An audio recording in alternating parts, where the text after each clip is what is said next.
Welcome, fellow armchair generals. This is Gamer1745 here with my continuing playthrough of Hearts of Iron 3 with Black Ice 8.6. Okay, I want to say that because, of course, there's newer versions of Black Ice out. More on that later. Couple of things I want to cover real quickly here that people have been commenting about 2 or 3 episodes ago that have already, been released since making it. One of the questions was asked to make more and more advanced carriers. Well, I'm researching the basic levels of the tech here. We already have some little bit here, but just doing the basics there. So we can't do any more advanced until that's researched, and they're being researched. And I don't know if, and yes, I agree, I do want to make more, but didn't know if they noticed we have the Whooper light carrier already about halfway produced, almost, not quite. And we have the Peter Strasser and the ends as well in production, along with more carrier fighters. We also have some carrier fighters. No, not there. That's here, sitting here waiting for the one of the carriers to get. Maybe I should send this off to the Graf Zeppelin instead of. Where is the Graf Zeppelin? I think it's. Well, I think it's here. Yes, we moved up to here. Got 2 different groups there with the Graf Zeppelin. And you can see it is things that will upgrade, and those that have been around for a while are upgrading through the different model levels. But so that is being done in the sense that we are building more and we are researching to build better. Now I will see at some point whether I want to send one or more of the carriers back into production. If you send them back,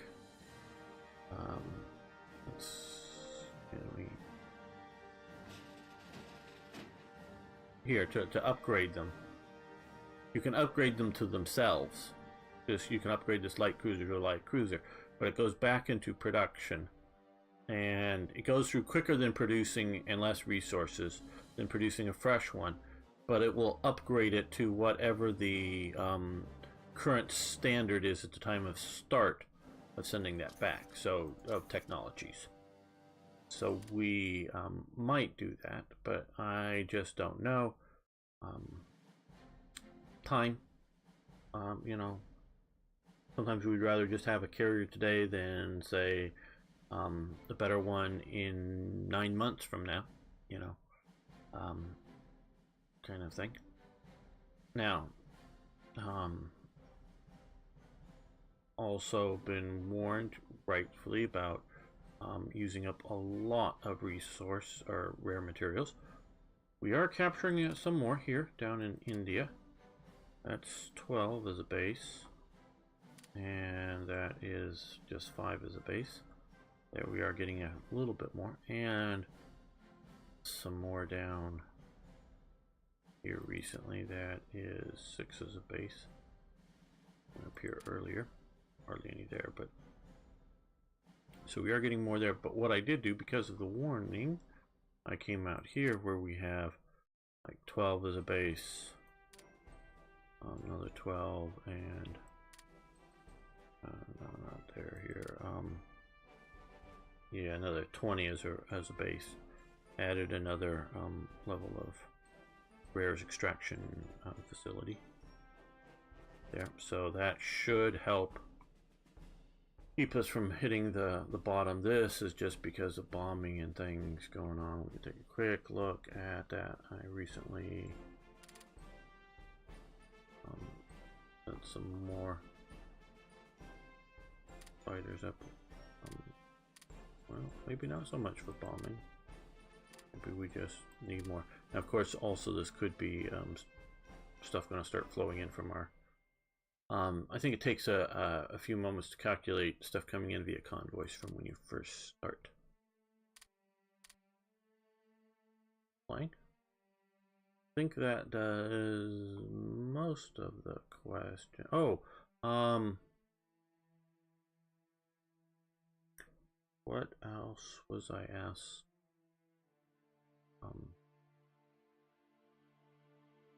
Oh, to take a look at the units and things around. Well, we've got a lot of units. As you can see here, I'm scrolling up to the top. There we are at the top. A lot of Panzer divisions, a lot of mech, lots of stuff. Now, why am I not using it? Because I don't know where to use it. We also have still just, I have this tendency to sort of leave units that I don't know what to do with. Just litter the previous battlefield. Got a lot of light infantry, divisions, infantry divisions, mountain divisions here. Partially, this is because of supply. I'm not sending too many in. Partially because just like here, I'm not even using these guys. It's overkill. We've already achieved victory here. It was just one victory hex or province. And so let's move these guys back up to Tel Aviv to a port. I don't know where we're sending them to them next. Some of these units here, once we puppet Iran, will move to the India border, but do I need more than that? I don't think this is necessarily enough to take India, because there are units here, but I don't know, maybe not as much as I think. The AI does not understand strategic reserves, generally speaking. Yes, it's sort of kind of been taught to for Britain, but it doesn't. Oh, I was also asked about the supply problem and infrastructure here. Okay, these are still low organization levels based on supply. I don't think I have too many units requiring too much supply here. I might, but I don't think so. But you can see here we have fairly good, not maybe great, but well, fairly good.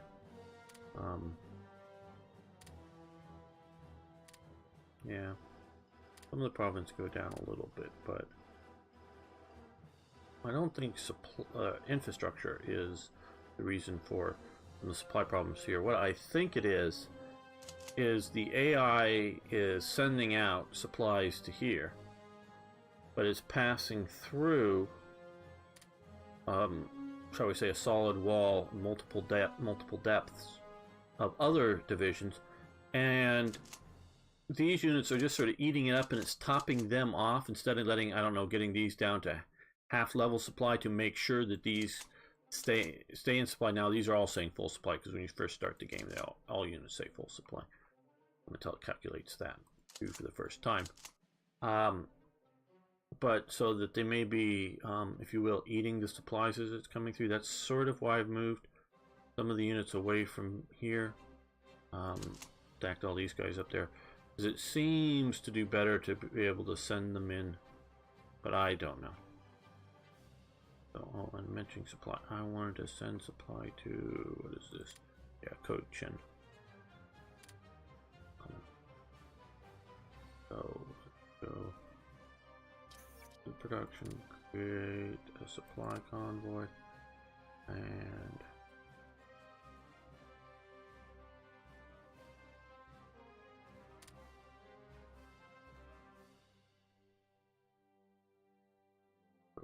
there we go. That'll add another one into India, help us supply a little better. So, oh, and we have a big, huge stack here of police units, sending one up there to lower the revolt risk for that oil. And I'm going to be sending these headquarters units to India, and I am sending those transports to pick up some more, maybe to send them to Southern Africa. These guys are moving some African rifles first off here, but then once we get this port to there to help push forward the advance. Okay, that's sort of a bit of a recap of what is the current status, as you can see here, with Japan pushing in there. We're now attacking here finally, pushing out along here. Still sort of messing around in here.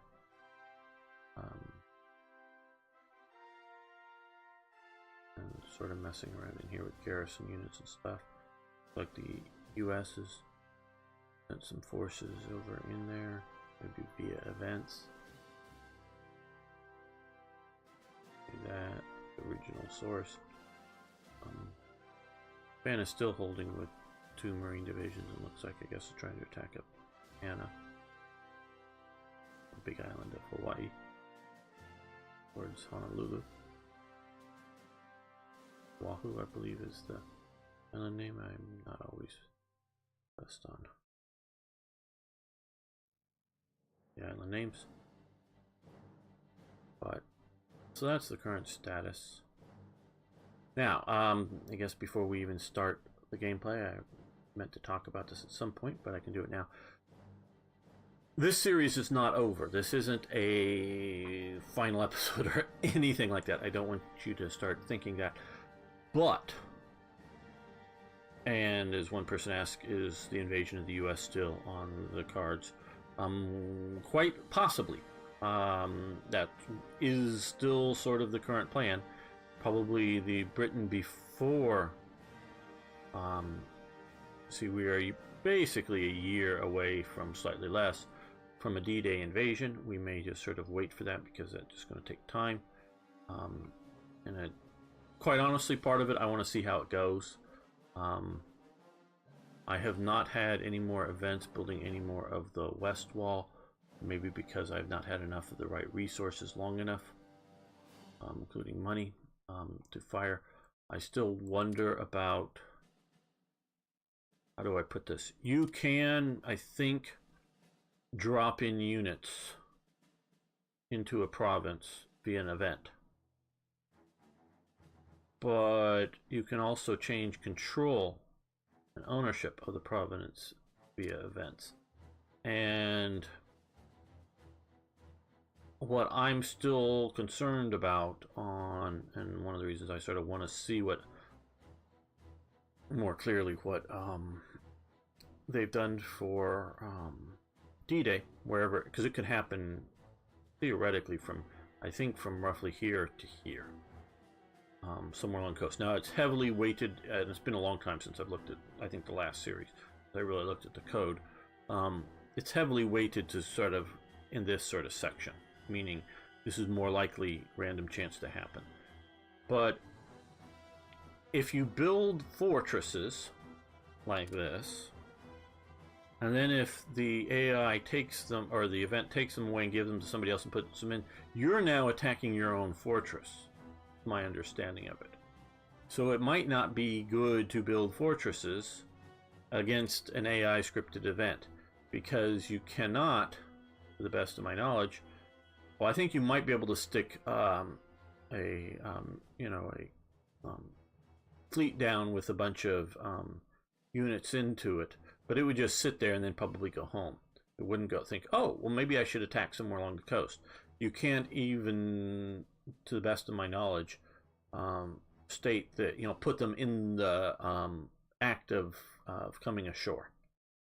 So I'm still wondering whether it's even good to, because as we've seen, the AI has not been invading. Now, we have seen the Italian AI. Now, see, this is one thing that really sort of, they're getting back to their fetish of the Swiss border, but sometimes I've seen the Italian AI be very passive, but this game, oh, and Black Ice has no control over this, and nothing's been, to the best of my knowledge, or at least I haven't been doing it, because it's not part of Steam auto updates.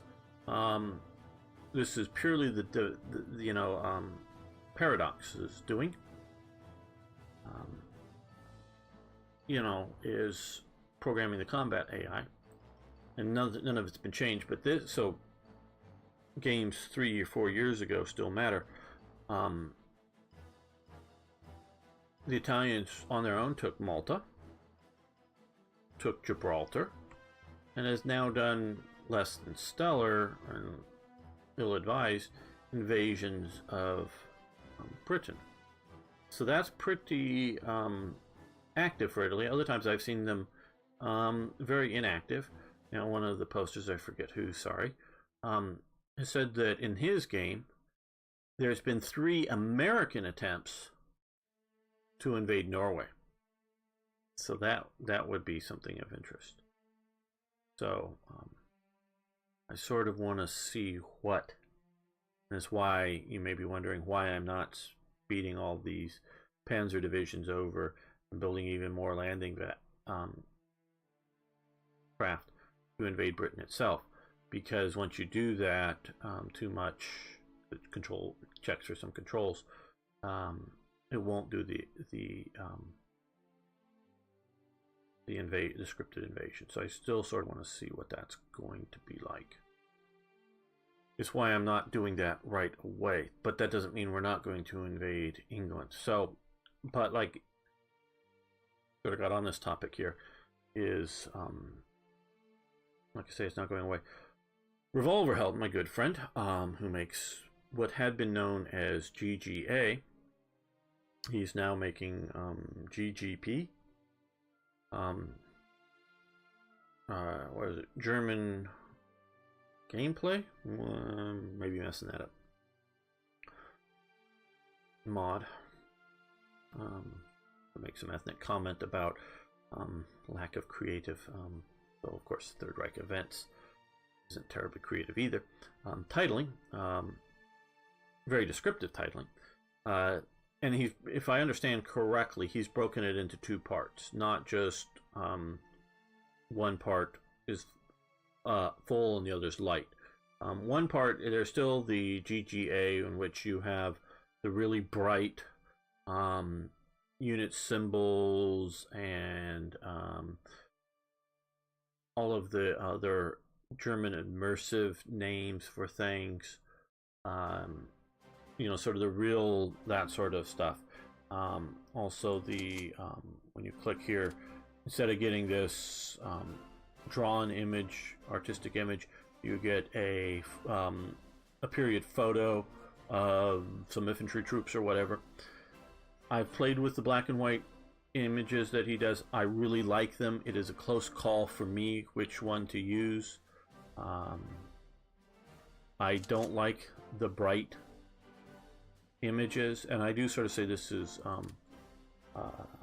cultural and not necessarily personal, because my other good friend Thegan, who makes Vowart's Panzers, was doing something very similar for his Vowart's Panzer mod until I talked to him a little bit and go, hey, yeah, bright pink on the map isn't the best thing in the world, okay? And what I talked him into doing is something more akin to this here, in that, and I like this. I think this is not absolutely sure who's doing this, but is to accent around for the unit counters and things. The Panzer, because Panzer, the color for Germany for tanks, the piping on the uniform for Panzers is pink. I know some of them just by heart, like Panzers, white piping, like on the officer's cap. Basically sort of what the German officer's cap is. But for each branch of service, it has a different piping, a little cord around the sort of the edge of the main top of the hat and some other accents of it. White is for infantry, yellow is for cavalry,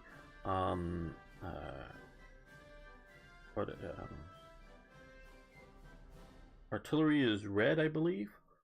Boy, I should know some of this. Green is like Jaeger, if I'm not mistaken, but pink is for Panzer. So, because, partially for pink for Panzer because it's one of the later, because these colors go back. And they're slightly different in the British Army, I think. I'd have to look through some of the stuff because I don't think infantry is white in the British tradition. But there are these traditions for these different branch of service colors going back long before the National Socialist regime, or long before World War One. So it's sort of like, well, what color is left for tanks? Pink. We'll make it pink. To accent it, so I like this as a color aesthetic. I think that pink is very close to being correct for the right piping color for the uniforms. And of course, they didn't wear pink uniforms; they wore pink piping on their jackets, on their hats. Now, a lot of officers don't have that piping on it, just because it was wartime, and if the officers are buying their uniforms themselves, and they can get costly.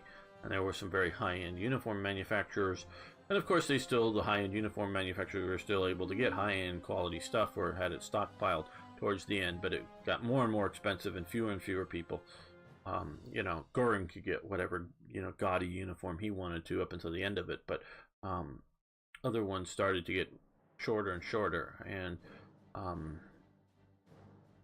so I remember, I think it was it's fairly rare to see it on some of the SS uniform or stuff that's there in original. Some people try to put it on afterwards, but one officer's cap that had on the Waffen SS had yellow or something, that was, I think it was yellow or whatever, but it was it's a rare noted thing to have the branch of service piping on some of the stuff.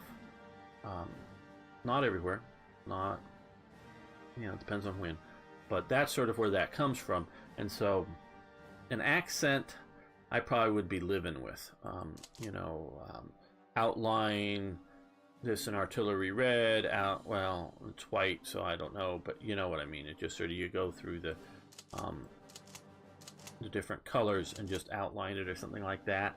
I could probably have stood, but the bright colors are just too much. So back to Revolverheld's thing, he's really added in a bunch of new events. But what is particularly interesting to me, not just it was sounding good enough that I might just even play it again just for myself, but especially the 43 to 44 period, maybe, is he has a lot of scripted events, and I don't know how well he's handled it, because again, when he's talking, he still needs input for balance stuff on it. So I'm not wanting to jump over there right now to start playing it. It all looks great for this series. And what may get you sort of excited, is because it still needs some balance testing and other things. Is the whole thing is it even advisable to fortify the coast with, the scripted invasions? Now, he is, of course, also the guy here, and unfortunately, I sort of messed up and didn't get them copied in here, but he makes the fortress divisions, or units for the divisions, specifically for some of this stuff here, as it is now, which is good. But to have scripted invasions would be very interesting, because that sort of says, hey, you can't just leave Germany undefended. You've got to have real reserves to deal with an aggressive Allied player. And from some of his testing that he's posted, that the Allies, after the initial invasion, in some cases, they've been, like we saw down here a little bit in North Africa and Morocco, have been shipping in more units to exploit the landing that was scripted. So that would be really much more interesting if, for the invasion of Russia or whatever, if I had to really think, oh man, I may get invaded here if I don't control things well enough. So that's something that is interesting me, and which would maybe should interest you in wanting to watch another series. Another reason, because again, from 36 to the beginning of 40 is going to be almost the same thing as we just seen in this series. I'm not planning on, oh, well, this time we're going to invade Italy early on or do something wacky. No, I just don't really want to play that way if we're playing a historical game. Oh, and he also talks that he's sort of, for the scripted invasions, up until about 40 plus, 1940 plus a little bit more, you sort of need to go historical for them to work well.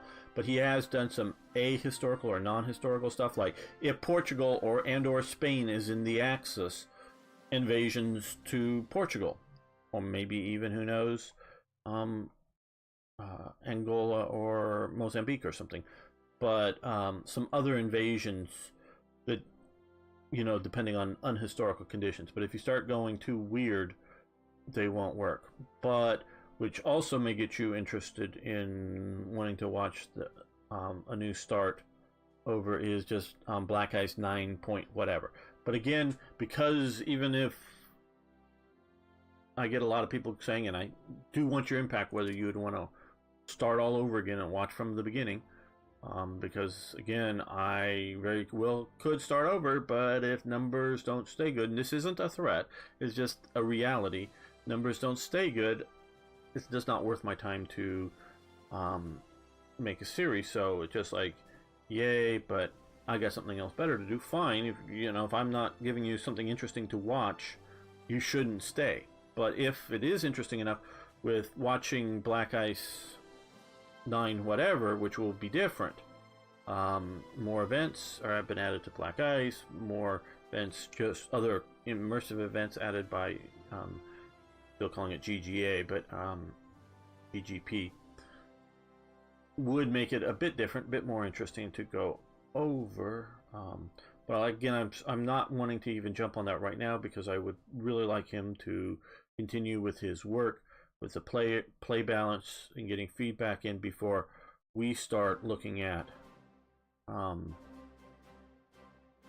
changing over. I know this is, and I'm going to have to make and try to make a note of this, that coming down here somewhere,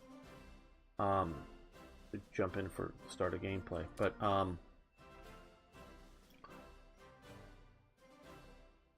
you know, talking a lot here, but I want to do that before I ever want to get into, because I don't want to get into another situation where, oh, 30 episodes in, oh, I found a major bug, oh, it's going to mean we've got to start over again because it's the fix is not compatible. So that's sort of the thing.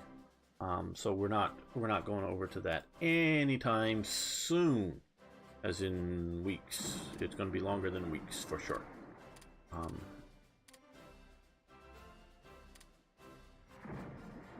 It might not be very long, you know, as in years, but and of course we're still doing this out here. We have one machine gun positions, great. We're just gonna let that one in, which will improve our invasions anyways, but they're coming in. Adding to this. Looks like there's a Portuguese unit still there, but I don't think we're fighting it. It just got trapped, if you will. They're going down organization, so these guys are sort of coming back into the fight, but they're useless. Armor plating, we're also going to let that.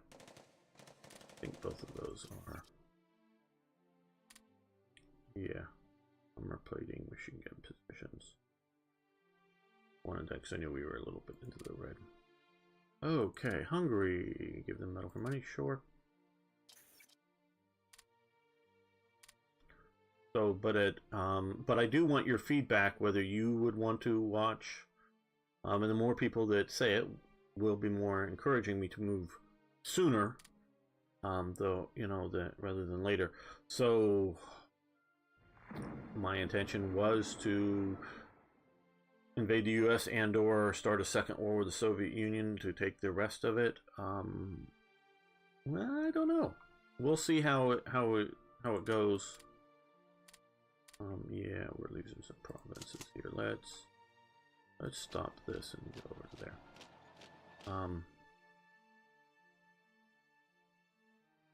See how it goes with Black Ice, GGP. I may look and move in some elements of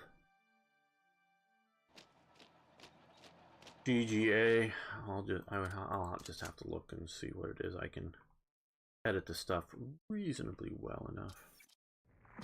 Meaning, use some elements, but not all. Okay, we lost somewhere here. Okay. There's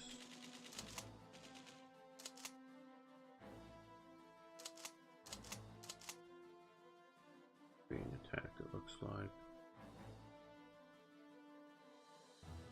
And this isn't done either, but we are still somewhat hampered by supply. We are flying in supplies from here. You can see right there. Yes. Gonna keep us supplies moving forward.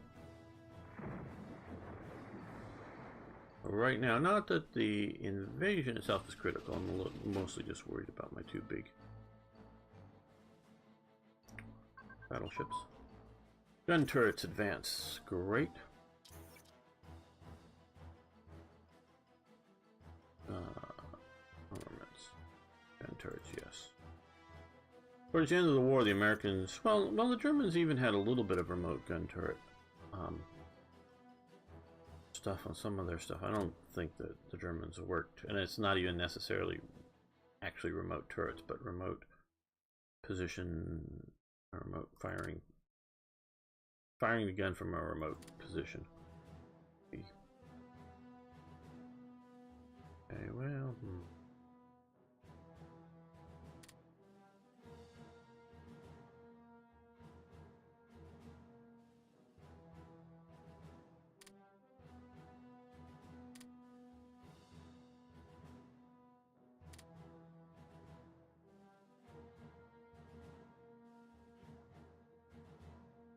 well, most of these are up to 43.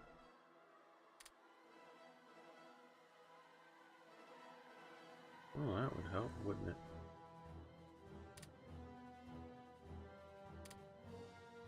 You know, and basing at advanced. Let's check out basing. Oh, I think that's good enough for the moment. Big thing with that for me is supply moving through the bases more effectively.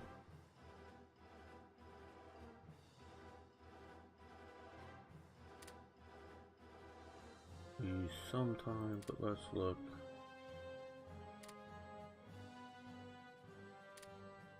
Secret, we're doing sort of what we should be. Well, let's start with rare material refinery. Here we go. While we get there, but yeah, we can produce more now. Got lots of fighters coming. Tempted to put more fighters into the production. Long-range fighters. Those could be quite useful in the Americas. And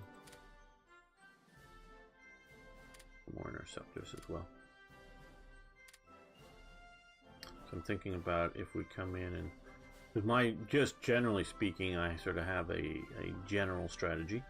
One, if you take Britain, you know, up to Iceland, Greenland, and down this way, in there, and here, we've lost our one little ally here of French Guiana, but you know, we got the American occupying down in Brazil. They did have bases down here. They didn't control big provinces. They just controlled inside whatever the wire fence of the base. You know, small little things to have. Mostly it was, I think, some naval basing like that there is here, but also air basing to buffer submarines and that kind of thing is about it. But is to come and get some of these islands, Session and St. Helena, down here to then come across and then up to here. But once you're up in here, you can base out of some of these islands and cover a lot more area with some long-range fighters.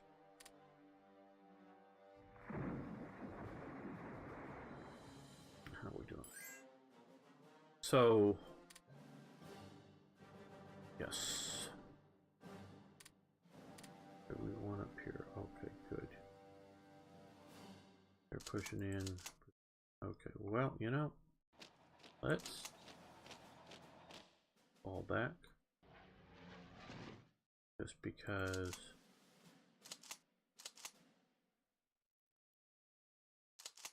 and there's no major reason to hold this province if they're pushing heavy in here with some good armor type units. We've got counterattacks coming with heavier units like these guys with armor and such instead of just paras and light infantry. Don't even have any tank guns. That's why I think they are losing so badly.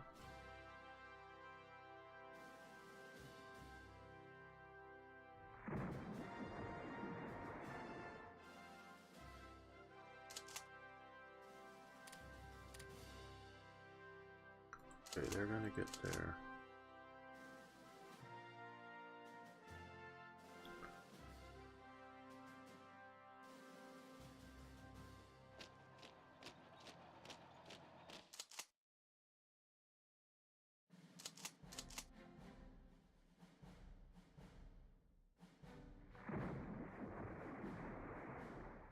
Okay, we enforced puppet on Iran. Good.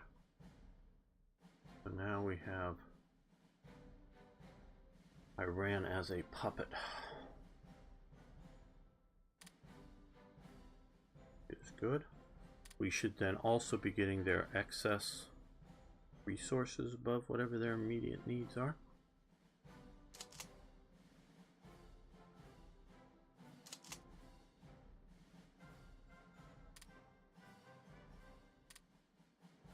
Why not? What is this? Oh. Okay, so we have to come down into here. Oh, we can't even get through here. Ooh, okay, I thought we could. Okay, this province. No. Now I know, I don't know how much you guys know about Alexander the Great. I don't know, I can't make even a good joke at the moment. But Alexander the Great, I'm sure all of you have heard of him.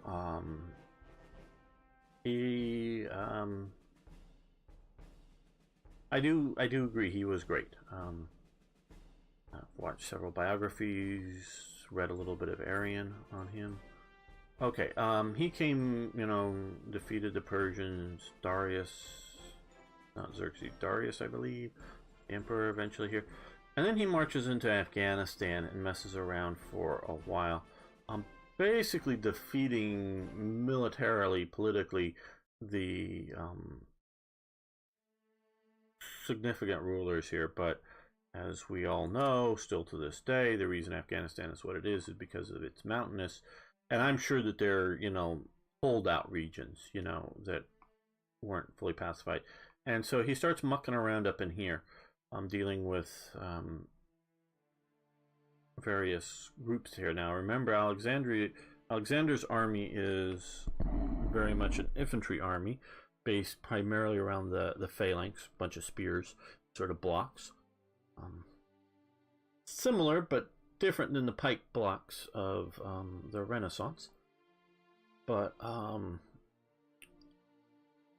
and he eventually realizes at some point that this is for his viewpoint, functionally endless. And it's mostly horsemen. So although he could defeat and conquer and hold territory because he was that good of a general with that good of an army, there just was sort of no real point to it, meaning he wasn't going to achieve a victory that was, oh, we won and now we control what? More flat land with grass growing on it. And we could go do that again and again and again. And it just wasn't, an end point. Basically sort of like what we, seen with Napoleon and Hitler and others trying to invade into Russia. He sees that fairly quickly. But he wants to get to the edge of the world. Now, don't think, and this is where a lot of are not really, I don't know what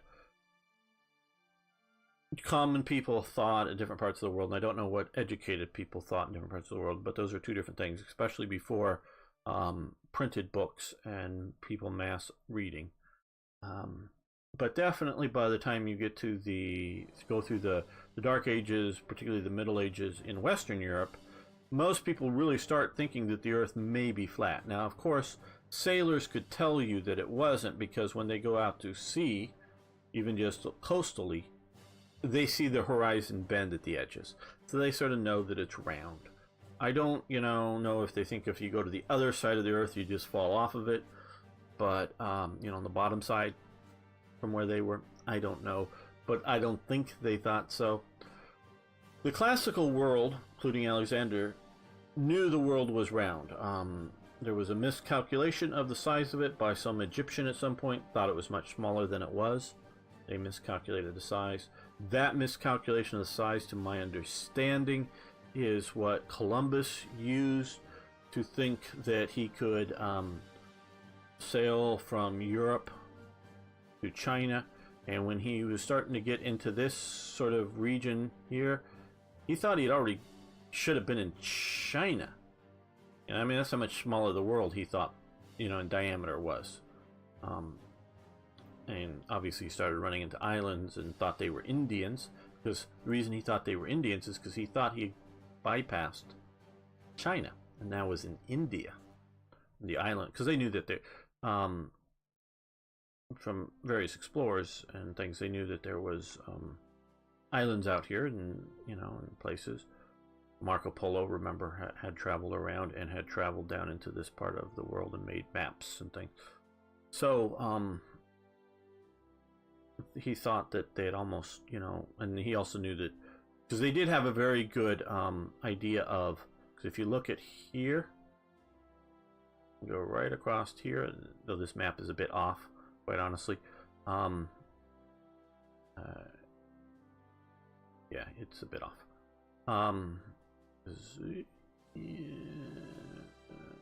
Maybe not so much, but it's off somewhat. Maybe not as much as I was thinking, but never mind about how off it is. But he does know that they had a good handle on how far north and south you were from the equator. That wasn't a huge achievement. So he knew he was sort of south of maybe what they thought, because I didn't have precise measurements of where the latitude of China was, but he thought he may be coming around here. Why I started calling these Indians. And they were sort of brownish and looked sort of vaguely like what he thought Indians would look, instead of like what Chinese thought would look. So that's how much smaller the world. He thought he had already gone too far, let alone did he just crossed the, shall we say, narrow ocean, and hadn't even got to the truly wide ocean of the Pacific before getting over here. So that's how far the Egyptian, who I forget who, maybe Ptolemy, maybe way before Ptolemy, not, there's a bunch of different people named Ptolemy, but the great sort of astronomer Ptolemy is who I'm talking about, calculated the diameter of the Earth. But the Egyptians got it really, and now Ptolemy is a Greek living in Alexandria, but so I don't know exactly where I heard, but they got the calculations wrong and diameter. So Alexander knew that the world was round, and knew that there were extremities yet unexplored by at least Mediterranean understanding peoples. Okay, he knew that. So he wasn't getting to the literal edge of the world. But he thought India and the Indus River Valley and what was sort of beyond it was sort of the end of the continent. That was sort of the Greek understanding. You know, get to India and you're at the edge of the continent. You've conquered the greater part of the developed world. Well, as we can see, it keeps on going. Well, his army, after sort of defeating some of the Indians, if you will, the different principalities in the Indus Valley here, or up here, his army of Macedonians is getting ready, or is basically in some level of state of rebellion. You know, when are we going to stop Alexander? Yes, we keep winning. Yes, there's bigger and bigger armies. Yes, they were getting some trickle of Macedonians being brought forward to him. So, but it was just a trickle coming forward, and that's sort of what they relied upon. And they you know, were getting and realizing this in this valley and this India is pretty big. And I also think a lot of these Greeks were talking to, yeah, this is getting sort of long, sorry about this, but talking to a lot of locals and, you know, the educated class, and realizing that this India place is much bigger than they thought in geography. Because you got to remember, these guys, this was a big area for them. That was just Greece, you know, not like, you know, so they sort of in rebellion. So, okay, so Alexander wants to go home. He decides to come home this way to see what they were. They do get some ships, and some of the stuff is brought by supply, but part of his army that he moves by land almost starves to death coming along the coast here. This is where we started, so I can understand. So I can't bring in units like I actually sort of thought I was going to be able to. I just quite honestly hadn't checked. Coming through here now. Okay, that looks like we can now, maybe, I don't know, all the way through Afghanistan. But we can see that there, we can go from there, but we can't build them. Damn, even occupied. Okay, well that's sort of, we'll go from there, but not to there. Okay, well, everybody here, let's go to here. Yay.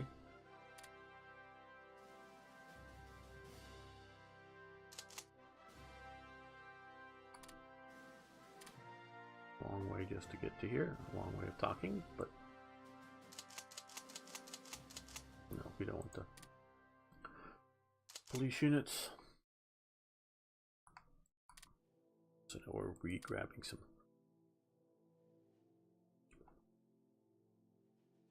of the same units.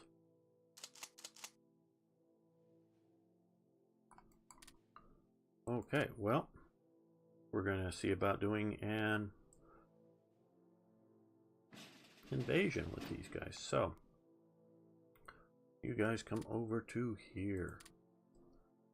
Now my still goal, well, I guess we could have kept it then if they can't run supplies through here.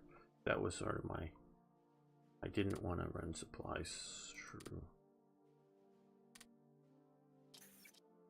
Iran. I wanted to do supplies via the sea because I think it's better and more reliable if you control the oceans. Get more supplies over here. Okay.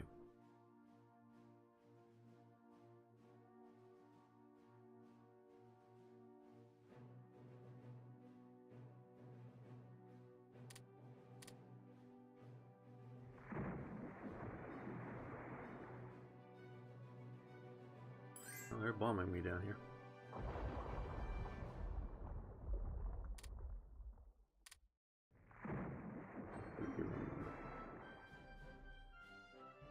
Okay, sell you some rare materials. I want to get you in. Get into my alliance. And even though we're now negative, I'm still happy to do that. Okay, jet engine. No, it wasn't that. It was secret jet engine. Here, okay. Yeah, we'll continue to do that. Oh, good. Now you're there. Base to there. Soviet Union, we give them fuel in exchange for money. Okay, we've got lots of fuel. And someplace.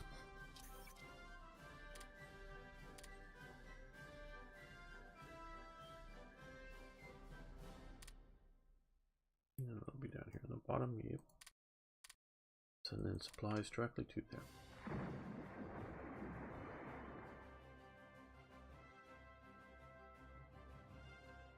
How are we doing out here?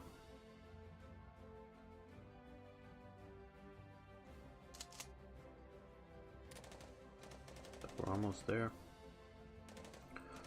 And they've not sent the Americans or the British a big fleet in to sink us all. That is good.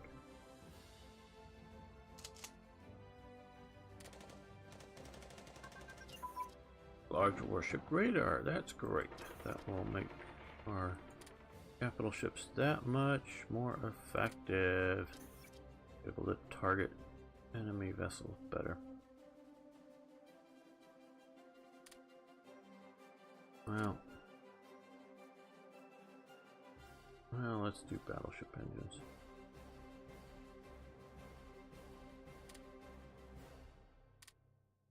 What is inefficient? Engineer unit training, okay. Yeah, fine. And with that, we'll also upgrade battleship armor. We already have a bunch doing, but either improving or building others.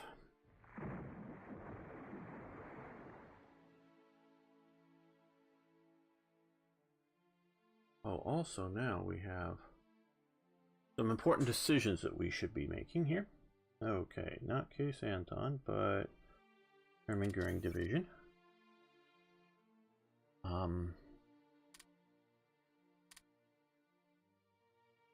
The division was to be designated Panzer Division Hermann Goering by mid-June. The new division was ready for combat and was shipped to Sicily to defend against the expected Allied invasion. The unit will appear in Berlin.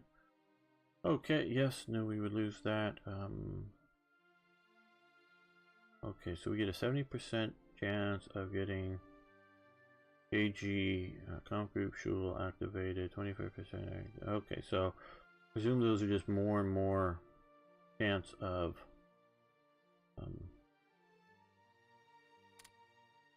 better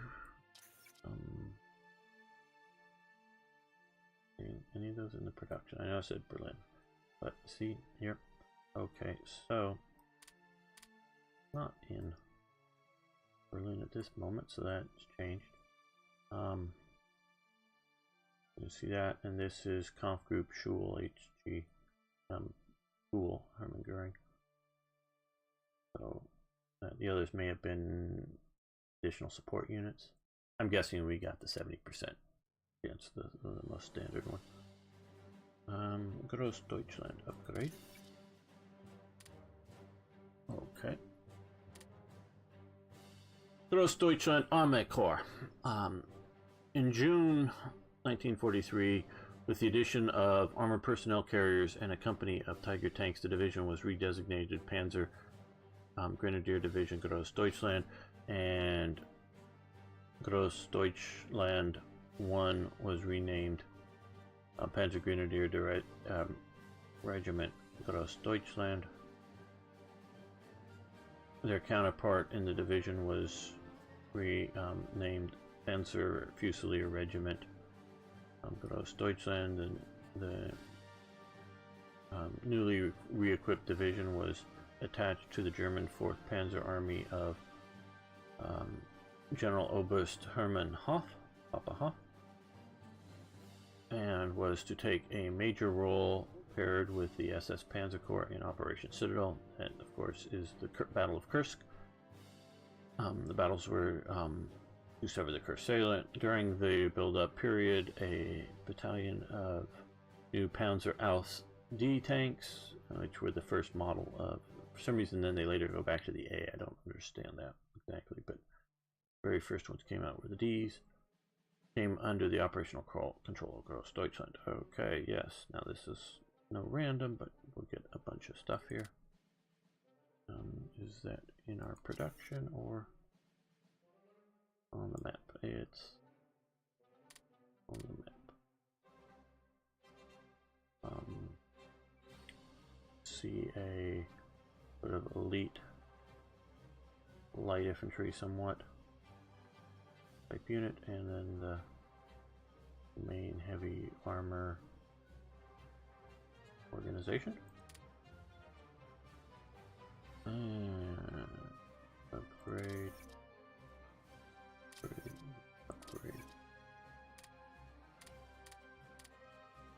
Okay. 10th Panzer Grenadier Division. Text to be added sometime later. Okay. And the 16th Panzer Grenadier Division, Windhound. From April to July 43, the 16th Infantry Division was being refitted and retrained in the neighborhood of Lake Aswochen. After, if I heard it, I could probably do better. After a long retreat over Rostov, Tag Narod to the Minas line. March 43, it fought in wherever. Okay, yes, good. We are removing. And for some reason that picture isn't displaying well. The 29th Panzer Grenadier Division. Yes, we're losing some basic staff. Now, are all these? No, this one. Production queues, yes. Up to the top, up to the top, up to the top. Again, I generally knew that these type of things were coming. That's why I, some of these are truly expansion. Some of them are just upgrading from infantry type units, motorized or otherwise. In 1943, in the region around Immenses, the 18th Panzer Grenadier Division was refitted and reinforced. In 44, the 18th Panzer Grenadier Division under Heeresgruppe Mitte, totally, presume was totally destroyed. It was stricken from the records. Okay.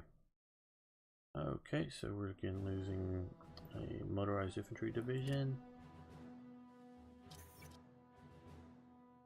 And getting back. And as you can see from this, mechanized with assault guns. More of that, yeah, back to that. Okay. Okay, that's good. And I knew at least Hermann Goering and Gross Deutschland were down here. I didn't want to lose them in the middle of my conquest of Iran.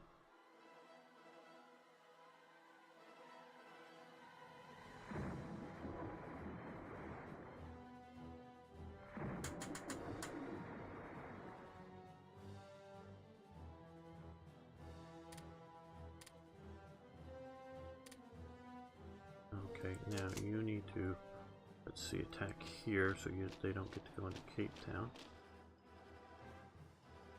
Moving into there. They're moving into there. They're coming down here. Good.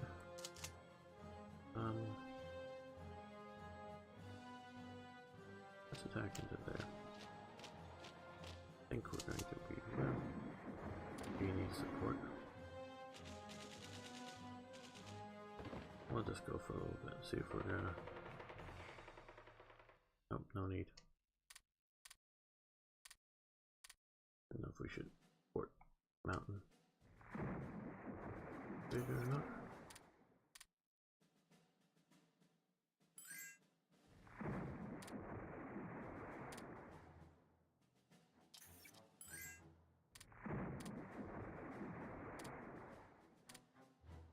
Do we give them 80 metal? Sure. What are we doing out here? Okay with that. And they've almost got the base section 3. Okay, submarine class advance. That's one of the things I have been waiting for. Okay, so we've done all that. Okay, silent running mainly and electric Well, we're still waiting on electric boats, but okay, come up here. Subsonic development. No, that's okay. We're almost to electric submarine. I'm not really sure. Electro submarine class. So I know all the submarines. I've talked about this in the previous episodes recently. Used electric engines as propulsion for when you're under the water. Now, I'm gonna think.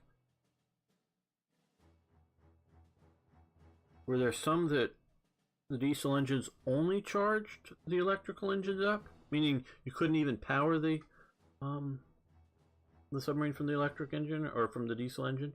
You know, directly it had to charge up the. I don't know. I don't know exactly what that means, or yeah, I don't know what in World War II or what electro submarine exactly means. I presume more electric powered, but beyond that, I don't know. Electro boat, which is that. Okay, and so that's still a ways off, but that was. Well, it affects. No, yeah, it affects all of those. Don't know if that's upgradable. Presumably it is, but. Okay, silent drive. August. I think we can wait that long before we start building new submarines. So I'd rather build them with some of the better techs than just would start these, but I don't know that we need to right now. Let's come back here.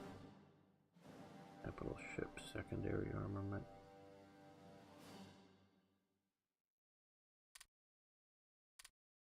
Now, some of the ships that have been given to us by events are sort of tagged to be sort of their historical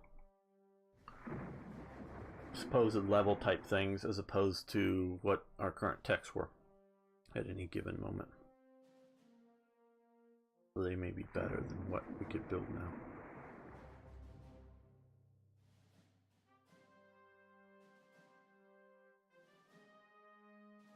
Okay, these guys are also okay.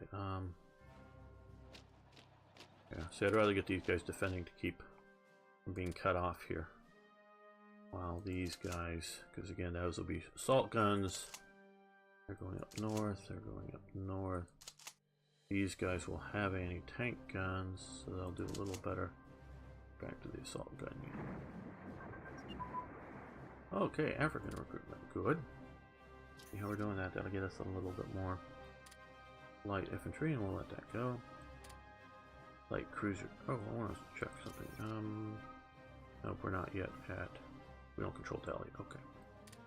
Light cruiser crew training. Good.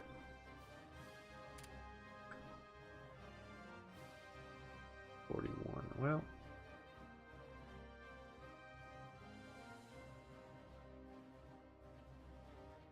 Well, let's change that to radar.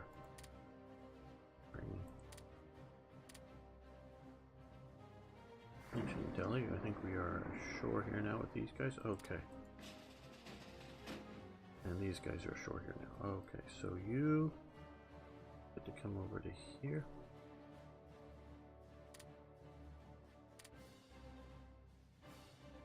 You also get to come back to here.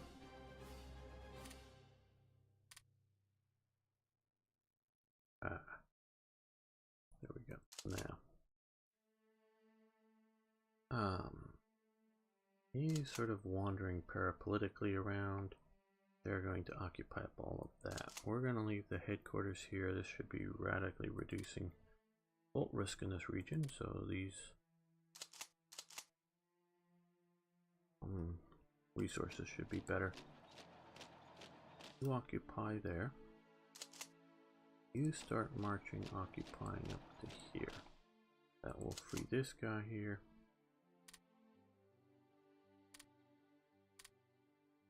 To head up this way. Here, yes, we want to take that port. We want to get you out.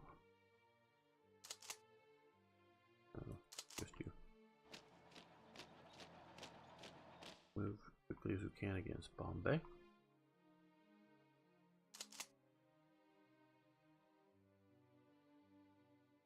Don't need to keep recrossing these rivers back and forth.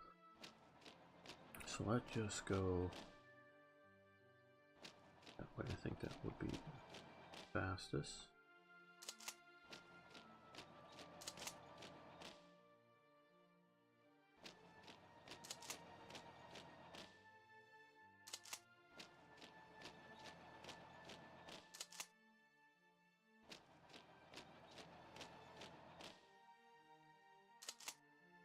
Let's take on the headquarters unit there, stop them from advancing.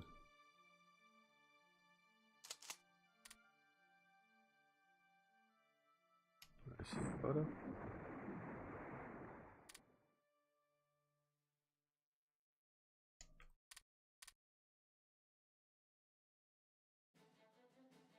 Oh, we have the comp group Shul already. Get those deployed soon. Yeah. Now we have a good division. Well, better division there.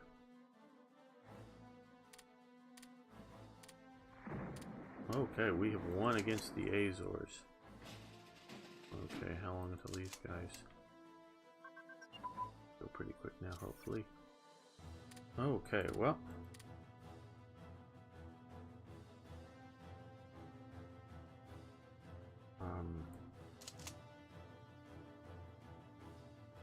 Still some Portuguese remainder units. Now, I want to look diplomatically.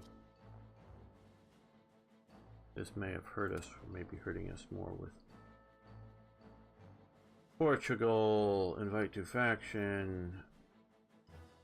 Their alignment needs to be less. See, they had been the possibility of joining us, but I think, well, they hadn't, but they've been unwilling to join us even though they were aligned close enough.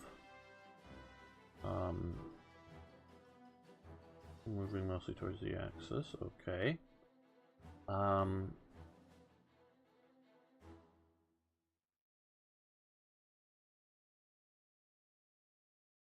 But I wonder if this has changed because, oh, well, I don't think they were willing to join. Maybe for some of their provinces were next to likely invasion places in Africa and places like that. May have been part of it. But I also think it's alliance with the Spanish state.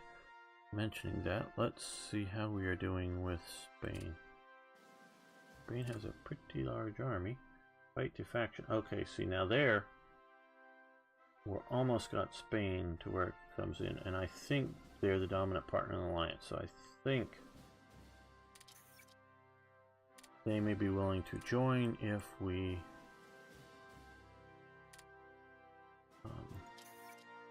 get them close enough to being our allies, and then maybe we will. Oh, what defensive positions? Okay.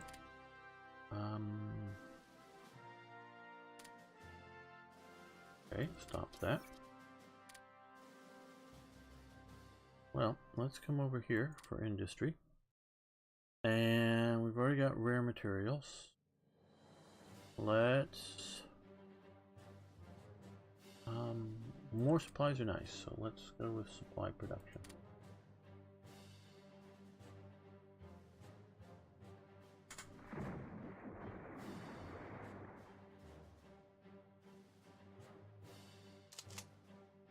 They're almost ashore.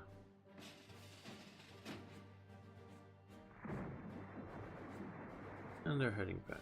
Good. Hold on. Just you go. You rebase into there. Oh, we already have somewhat Slovak units there. Okay, medium navigation radar. Good. That would be here. Yes.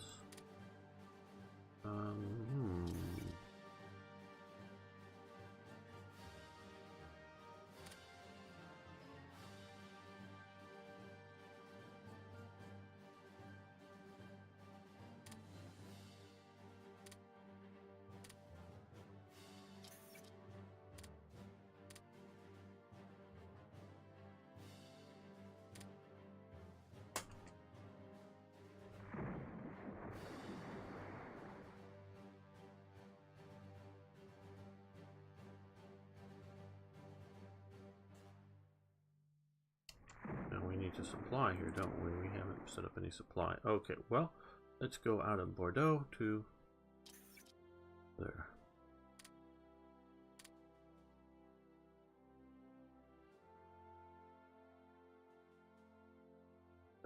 Where's Bordeaux?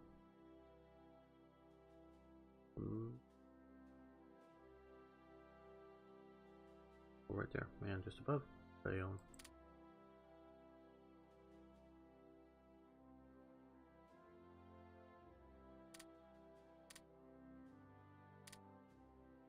And that puts it to there. The other one was here. Yes, we can do Bangalore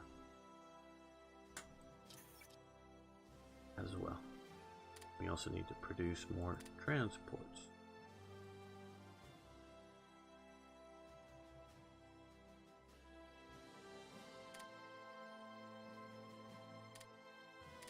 Okay, well, I think we're going to take this point to end this episode here. I want to thank everyone for watching. I want to thank you for liking the videos. I really do appreciate that.